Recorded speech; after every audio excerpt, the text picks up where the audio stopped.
So, hi, we are back at our morning walk routines again. And how do I look? I think I look better now. And I think this is unedited episode 6. Yesterday I did not come for a morning walk. Oh, and I feel very guilty. I felt like I actually increased a couple of pounds just because I did not come to morning walk yesterday. But it's okay, can't do it all the time. Yes, so today we are going to talk about building a recession proof business model. So I've been reading this book by Jay Abraham, which is a master class in itself. I'm not reading technically, I'm listening to it. It's an audio book called The Sticking Point Solution. This book talks about building a recession proof businesses. And it talks about why even in recession and economical instability, there are businesses who fail and there are businesses who actually grow and see their highest ever profit margins. And I've not completed the book yet, so I'm not someone who could give you a review, but so far whatever I've learned I can give you a gist of it. Okay. uh, you know that's a very interesting concept that he talked about. Many businesses that we see and that we come across are dependent on the market. One moment, there is an auto shutting down. Yes, so many businesses, they are dependent on the market itself, which is the worst kind of dependency that you can ever have. Why? Because your business, your profit, your revenue is controlled by the market, not controlled by you. And this is something that you need to incorporate. There are certain changes that you need to incorporate in your business if you are running such a business. you know and it's kind of unfortunate, but most businesses are market dependent businesses. And of course it's not possible to have a business which is not dependent on the market, because market is a big factor. But then again, there are many businesses who are developed in such a way that even in recession, even when the markets are down, they are still profitable. So what is the difference?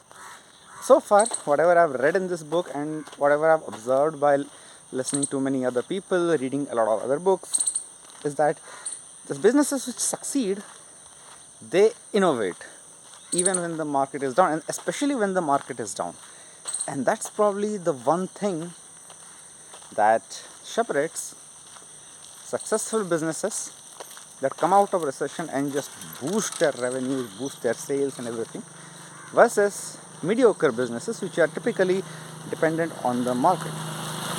And innovation is something not everyone can do, because let's be honest, if everybody can do innovation, then well, everybody would be an entrepreneur, and not everybody is an entrepreneur. So that's how it works. And I've been reading about this innovation thing as well. So side by side, I've been reading a lot of blogs and how do businesses innovate.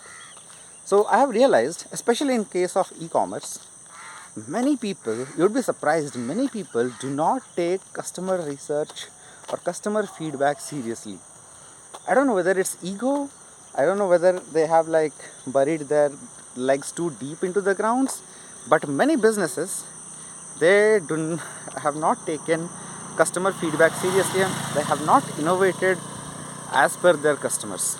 You know, that is something crazy. Not crazy actually. I mean, imagine if you run a 10-year-old business with tens of thousands of customers. At one point, you actually kind of feel tired, right?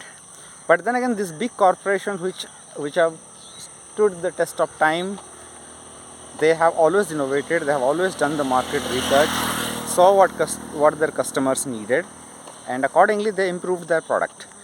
And that's the only secret. So if I give you an example, I just came across this video on LinkedIn which talked about Old Spice.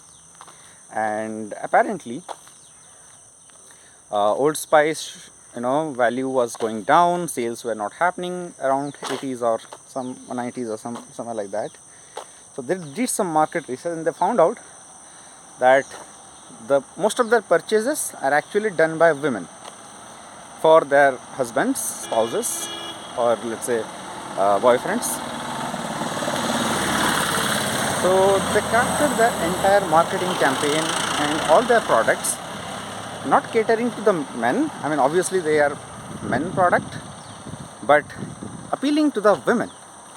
And because of all their marketing campaigns effort or their ad campaigns that they generated, which were crafted towards the women, asking them to build a better life for their man, their sales improved, their ranks improved, and they did a very good job because of that, which is really cool, right? So this is something that every business should do, every entrepreneur who is here should do, innovate as per customer research. And yeah, that's pretty much it. I've been talking about this a lot. And yeah, let me know, how do I look with a white t-shirt, by the way? I usually don't wear white too much because of the maintenance issues, but they look so freakingly awesome, right? Cool. So that's pretty much it. आज का गुरु ज्ञान. And you know, do all that stuff, like, share, subscribe, whatever people do, and let me know what should I talk about next. All right. Bye bye.